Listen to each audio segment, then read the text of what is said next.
En tant qu'humains, nous avons besoin les uns des autres pour atteindre notre mieux-être sur terre. Quand on dit il y a ou bien que c'est la solidarité qui différencie l'homme de l'animal, même si dans... Ce que j'ai retenu du sermon, c'est sur la solidarité.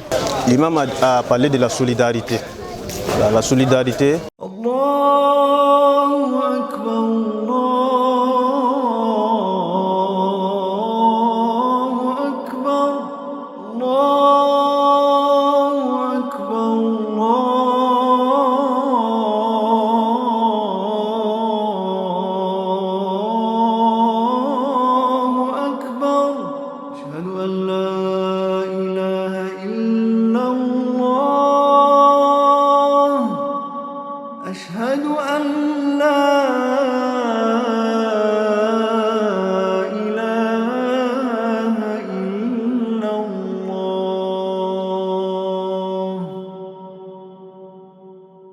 الحمد لله الذي نزل الفرقان على عبده ليكون للعالمين نذيرا نحمده ونستعينه ونستغفره ونعوذ بالله من شرور انفسنا ومن سيئات اعمالنا من يهده الله فلا مضل له ومن يضلل فلا هادي له واشهد ان لا اله الا الله وحده لا شريك له واشهد ان محمدا عبده ورسوله صلى الله عليه وسلم وعلى آله وأصحابه ومن تبعهم بإحسان إلى يوم الدين أما بعد فاتقوا الله عباد الله يا أيها الذين آمنوا اتقوا الله حق تقاته ولا تموتن إلا وأنتم مسلمون يا أيها الناس اتقوا ربكم الذي خلقكم من نفس واحدة وخلق منها زوجها وبث منهما رجالا كثيرا ونساء واتقوا الله الذي تساءلون به والأرحام إن الله كان عليكم رقيبا.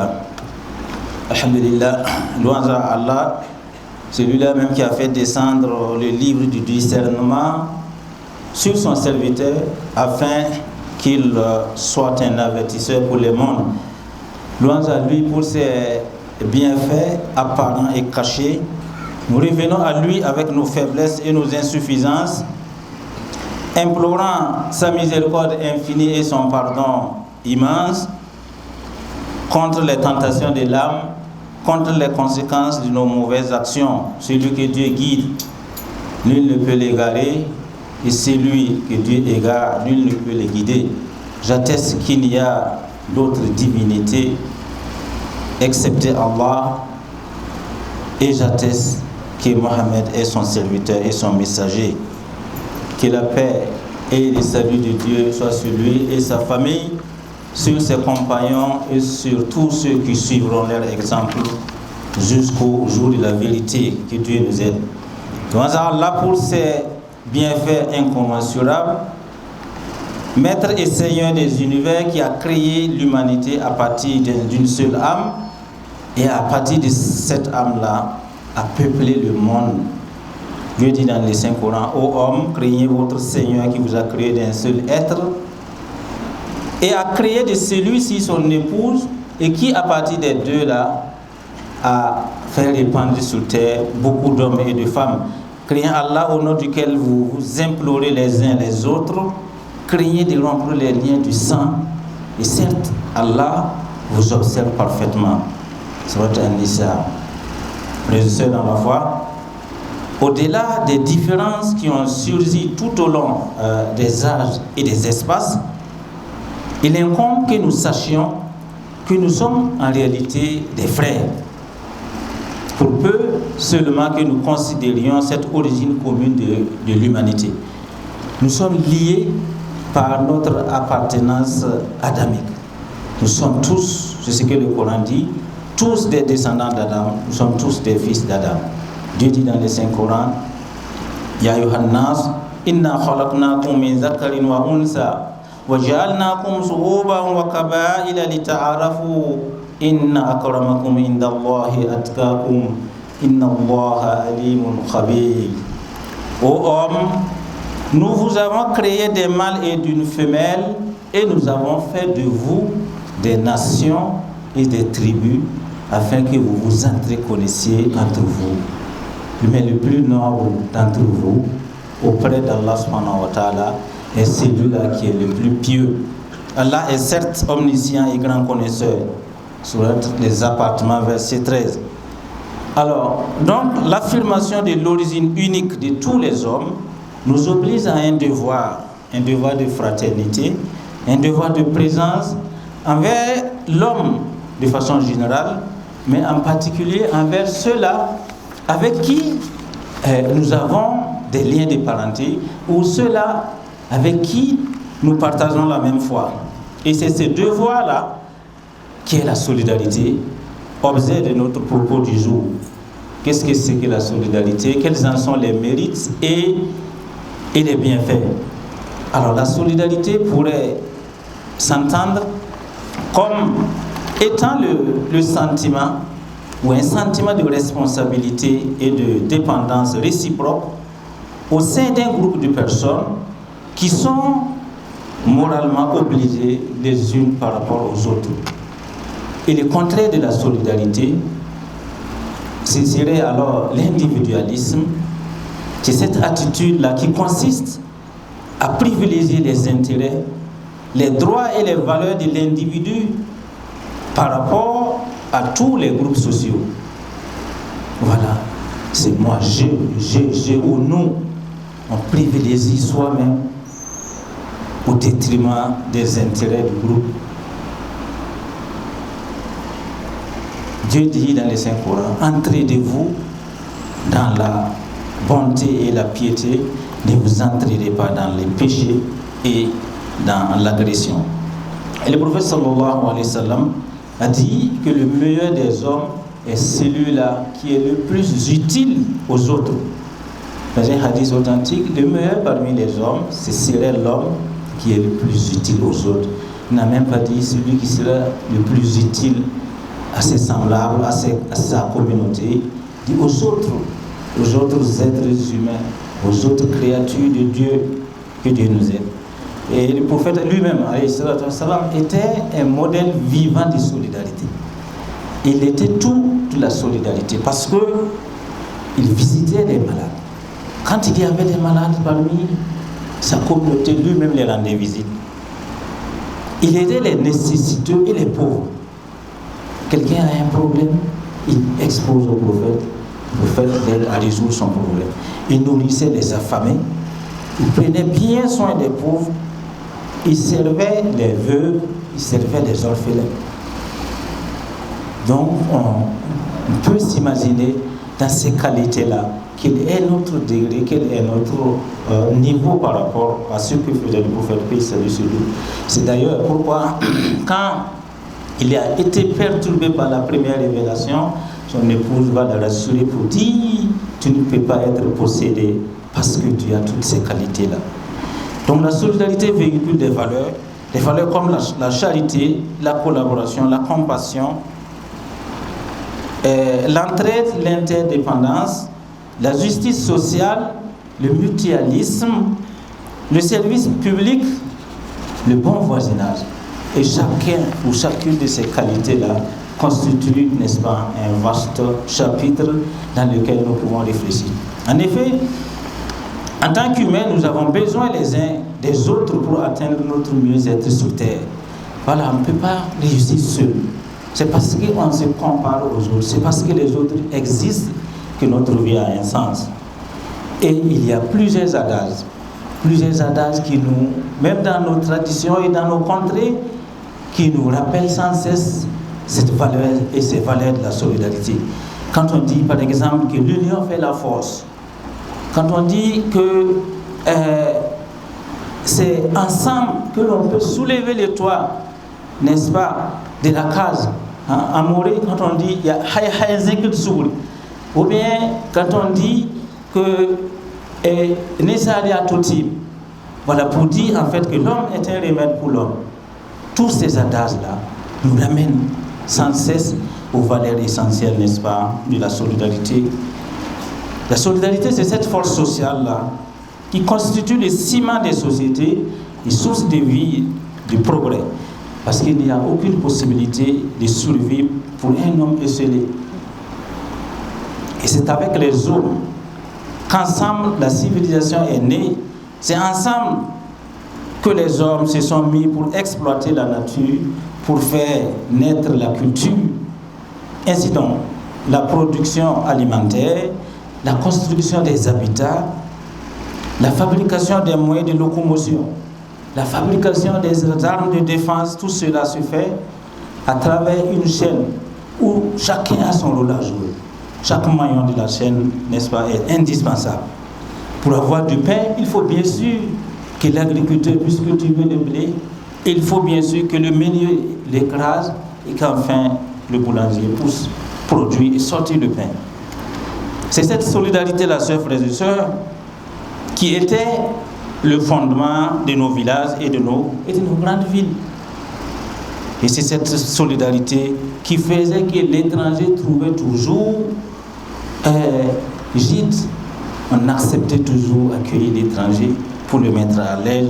On partageait sa natte avec l'étranger au point de dormir par terre. C'est cette solidarité aussi, chers frères et sœurs, qui était sacrée, qui faisait qu'on privilégiait l'autre avant soi-même. C'est cette solidarité qui faisait que l'orphelin et la veuve trouvaient toujours un toit, un gîte. Et c'est cette même solidarité, chers frères et sœurs, qui a fait que beaucoup d'entre nous ont étudié chez des logeurs, chez des tuteurs, quand ils ont quitté les villages, alors qu'ils n'avaient pas de logeurs en ville.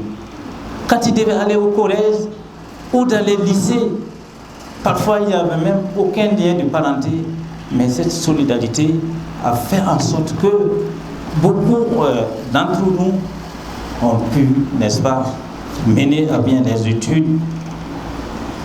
C'est cette solidarité qui a fait que les peuples vivaient pendant longtemps dans la quiétude. Que Dieu nous aide. Donc toute la vie humaine est un exercice de solidarité, mais cela est devenu tellement naturel qu'on ne l'aperçoit plus.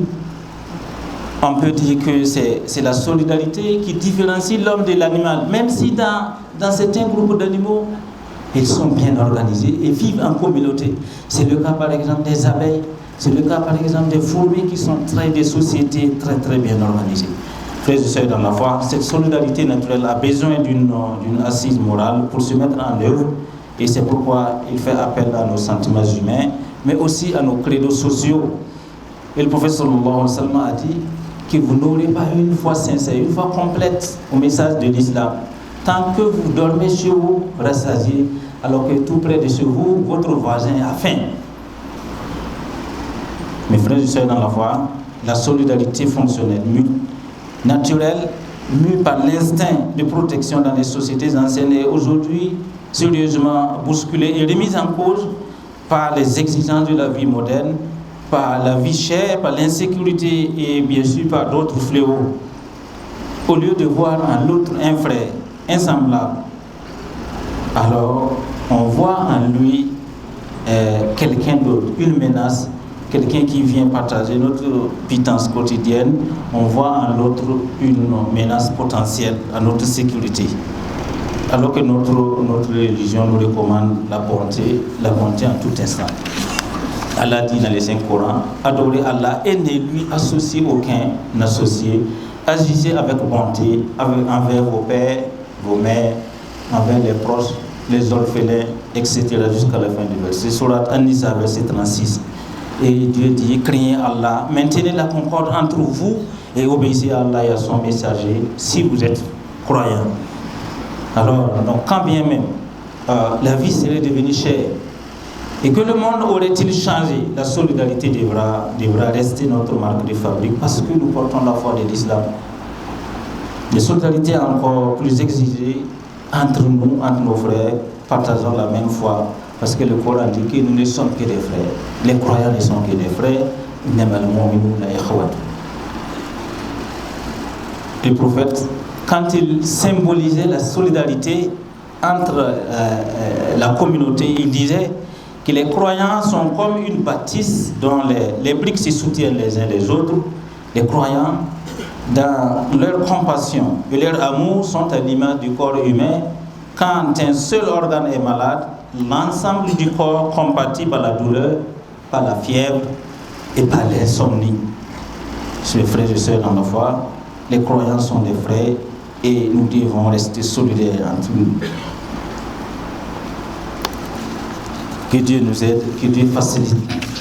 Le prophète sallallahu alayhi wa sallam a dit: Dieu est dans le soutien du serviteur tant que celui-ci est dans le soutien de son frère. Tant que vous soutenez votre frère, sachez que Dieu est avec vous. Et il a dit, le prophète sallallahu alayhi wa sallam, que c'est plus méritoire pour un croyant de s'approprier le problème de son frère et l'aider à résoudre son problème que de rester dans sa mosquée et parler de sa mosquée de Médine pendant un mois en prière. Et dit également que celui qui soulage un croyant d'une peine de ce monde-là, Allah va le soulager d'une peine beaucoup plus grande le jour du jugement dernier. Donc, loin d'être un sujet périphérique, la solidarité est si centrale dans notre religion qu'on la retrouve même dans les actes, n'est-ce pas, les actes d'adoration tels que la zakat. On a vu dans les sermons passés qu'est-ce que c'est que la zakat, la place de la zakat, etc. Même la zakat el-fitr. Parce que quand on gère tout cela de façon efficace, tous ces sadaqas-là vont constituer une base solide pour asseoir un outil de solidarité qui permet la prise en charge, n'est-ce pas, des pauvres. Et nous ne devons pas penser que c'est seulement ceux qui sont nantis, que c'est sur eux que repose, n'est-ce pas, la solidarité. Non, chacun peut faire preuve de solidarité. Parce que la force de la mutualisation des petites œuvres va permettre de rassembler les grands moyens pour lever les grands leviers. En témoigne la forte mobilisation quand le mois de Ramadan arrive, quand on pense à la zakat al-fitr, le peu que chacun donne pour cette zakat al-fitr, on voit ce que cela représente dans la communauté. Il arrive parfois même de mettre beaucoup d'argent dans certaines cérémonies, des cérémonies des jouissances, de baptême ou de mariage, ou même des cérémonies funèbres. Si on prélève un peu de ces biens-là, Allah va certainement nous récompenser. Que Dieu nous aide, que Dieu ouvre nos cœurs à la bonne compréhension.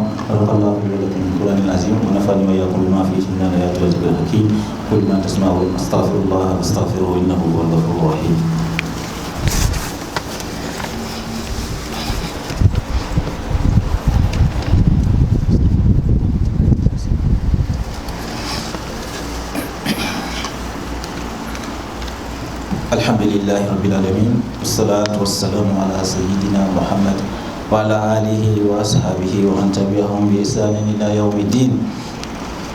Chers frères et sœurs, le prophète alayhi salam dit chercher le paradis ne serait-ce qu'avec la moitié d'une date. Donc chacun, pour ce qui le concerne, peut faire preuve de solidarité, peut témoigner sa solidarité. On peut partager son temps en rendant visite à un malade, en rendant visite à un parent, à un frère, ou à des personnes âgées qui vivent seules. Et Dieu sait qu'aujourd'hui, il y a des gens qui ont besoin de visites. On peut partager sa force de travail en aidant quelqu'un dans son travail. On peut être solidaire avec ceux qui souffrent de partout dans le monde en faisant des invocations. Et c'est un devoir pour nous de faire des invocations à l'endroit des peuples qui souffrent de partout dans le monde. Mais ne soyons pas naïfs, chers frères et sœurs, au point d'avaliser la mendicité professionnelle dans nos structures, dans nos mosquées.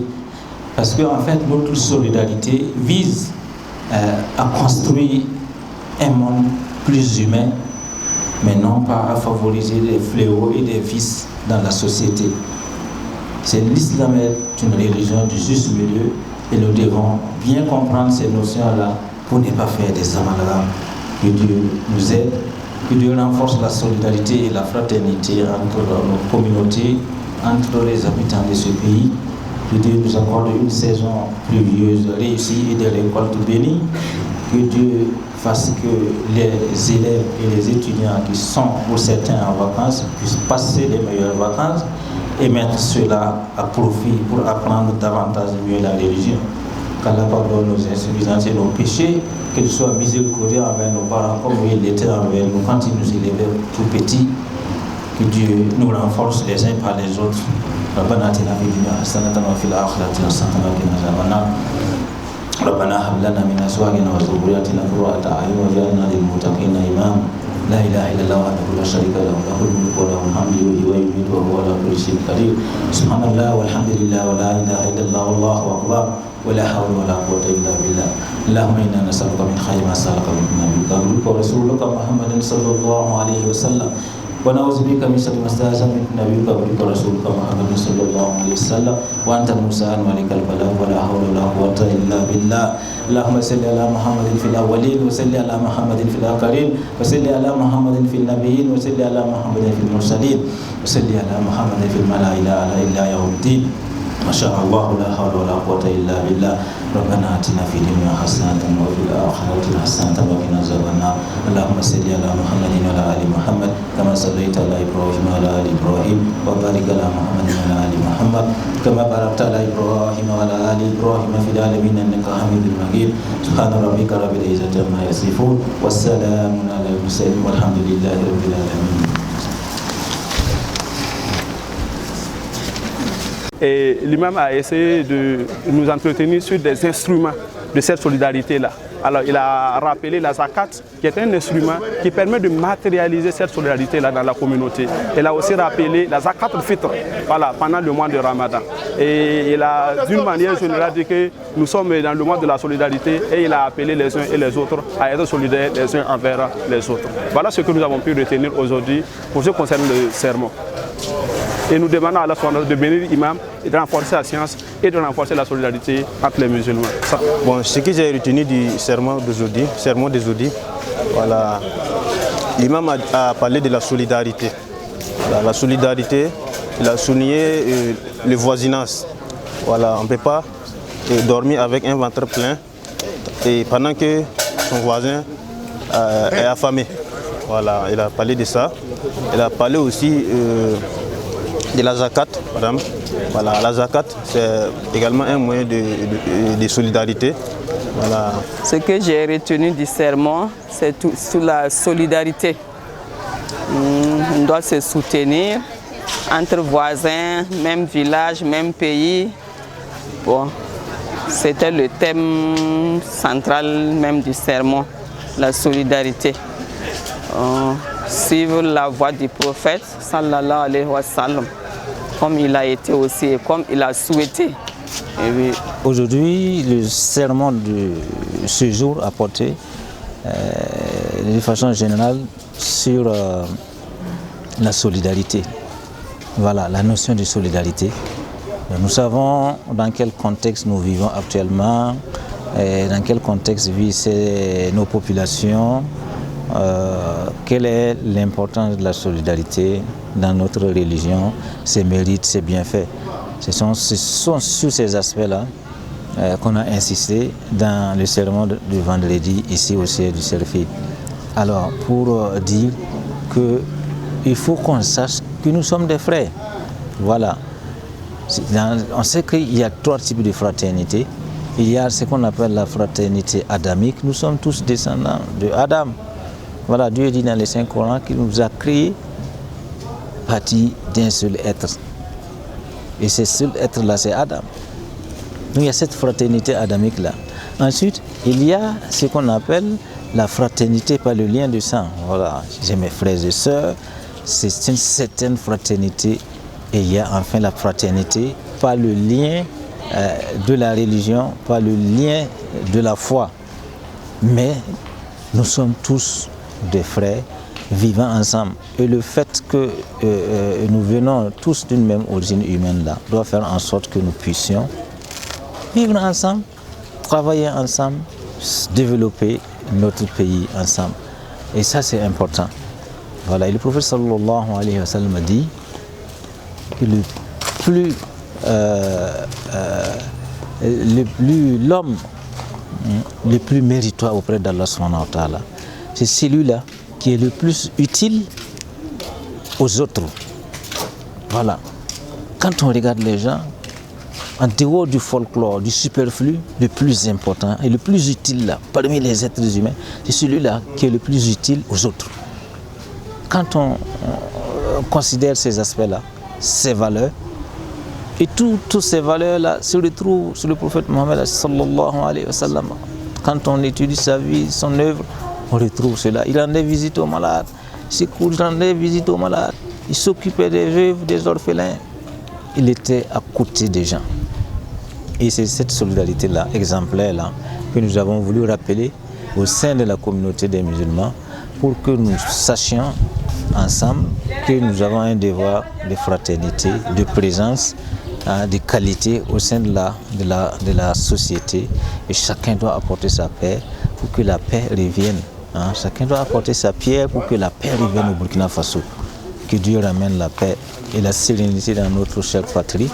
Que Dieu nous renforce les uns par les autres et que Dieu fasse en sorte que nous puissions être des gens utiles à nous-mêmes, à nos familles, à nos communautés, à notre pays. Que Dieu nous aide. Salam alaikum wa rahmatullah.